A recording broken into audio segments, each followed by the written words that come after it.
2 homicides recorded here in the capital in less than 72 hours.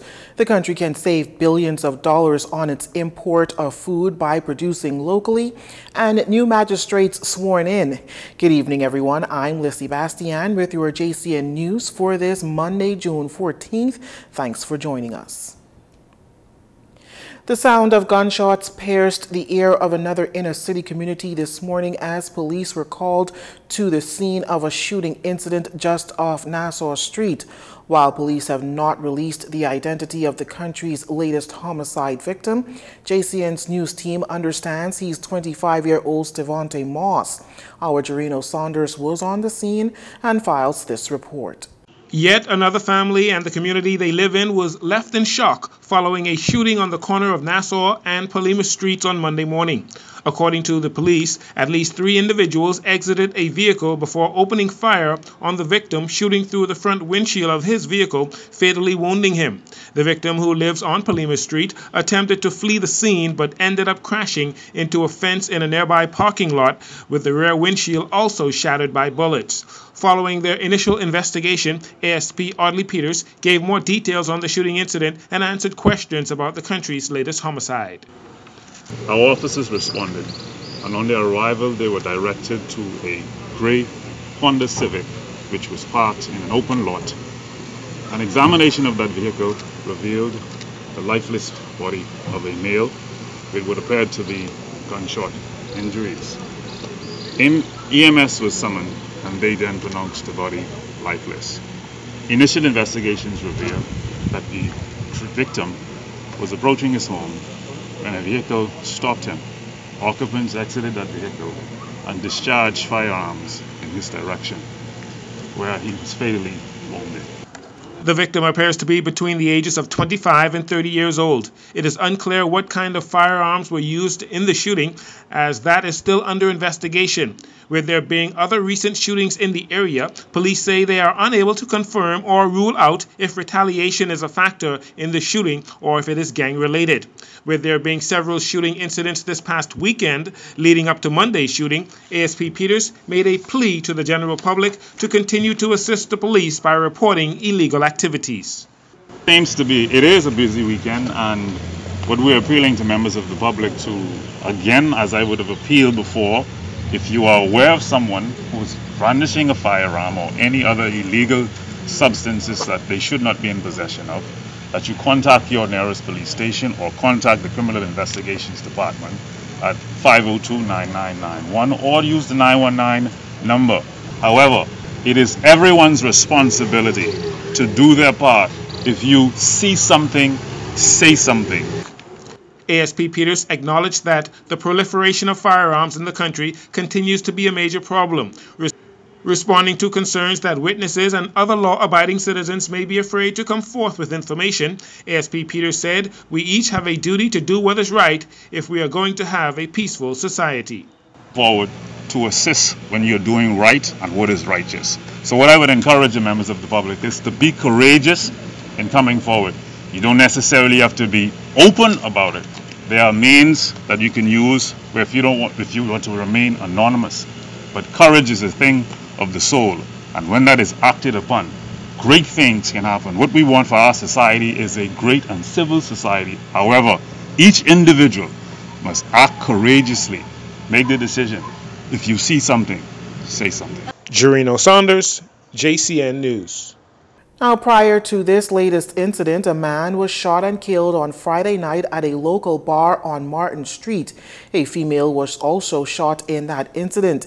ASP Peters says sometime around 9 p.m. police were made aware of that shooting incident. Officers responded, and on their arrival they met the body of a male in a business establishment with apparent gunshot wounds to the body.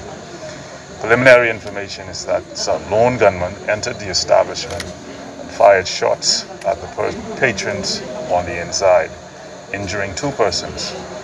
Emergency medical service visited the scene and pronounced the male lifeless, and the female was transported to the hospital where her condition is not known at this time. The deceased is believed to be in his late 30s to early 40s. Both victims also believed to be employed at the establishment. ASP Peters could not say how many persons were at the bar at the time of the incident and makes this appeal. As in other cases, we appeal to members of this community who may have any information in regards to this incident and other incidents that would have occurred in the past to contact the Criminal Investigations Department at 502-9991 or 2. And we also ask that individuals who are aware of persons being in possession of illicit firearms to report those individuals, because tonight, if someone who knew that individual that had that firearm would have made a report, we could have acted and perhaps prevented this incident from happening. Agriculture and Marine Resources Minister Michael Pintard reveals an opportunity to shed a hefty amount of the country's $1 billion in import bill by producing locally. Minister Pintard says the country currently imports $600 million in fruits and vegetables, poultry and meats, and $400 million in processed foods. He notes this much during his contribution to the budget debate in the House of Assembly this morning.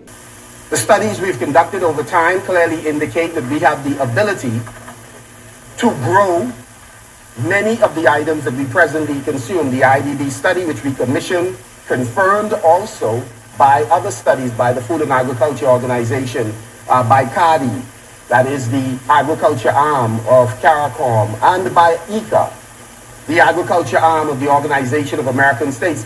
They all in separate ways conclude that there are a number of items that we do have the ability to produce. And through import substitution, through producing locally and buying locally, we have the ability over the course of the next 2 to 3 years with focus to cut into the billion-dollar food bill by not less than $200 million. In fact, he adds that if there's a response from the private sector demonstrating that it has confidence in the country's local productive capacity, there's an opportunity to save additional funding. And that's only on the food side. That does not capture much of what we consume in non-food items that are agriculturally based. So, Mr. Speaker, being in public by way of you, Mr. Speaker, we have an excellent opportunity, but we have a huge challenge, because a part of that challenge is the cultural impediment, our refusal to commit ourselves as a country to doing what is in our own interest, which is to mobilize, better distribute scarce resources to truly diversify this economy.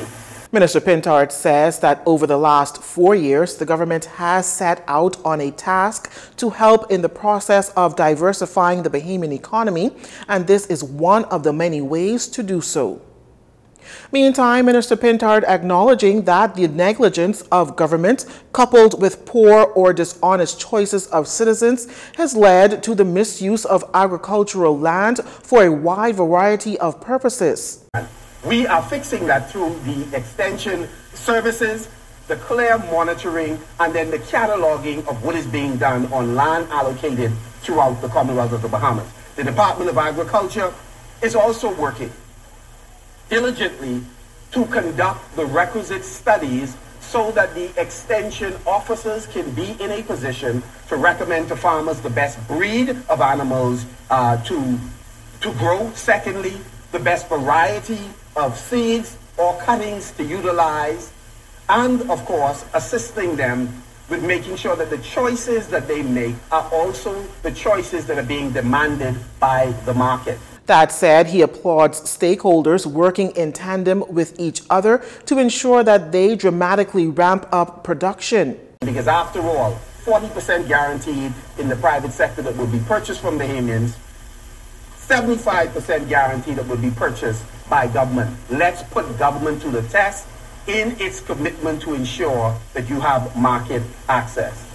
The Gladstone Road Research Center is one example of a facility that has been put in place so that we can study what are the best breed of swine to grow, what are the best breeds of small ruminant sheep and goats, so that we are able to supply the private sector, farmers, with the best animals and with the best methods, techniques, and food, so that they are able to put on the required weight in order to serve this market. He adds that the ministry is in discussions with companies with the view of getting Bahamian private sector and agribusiness persons to produce cassava with the right protein content to support the liquor industry in the Bahamas, like it has done for Haiti and Jamaica.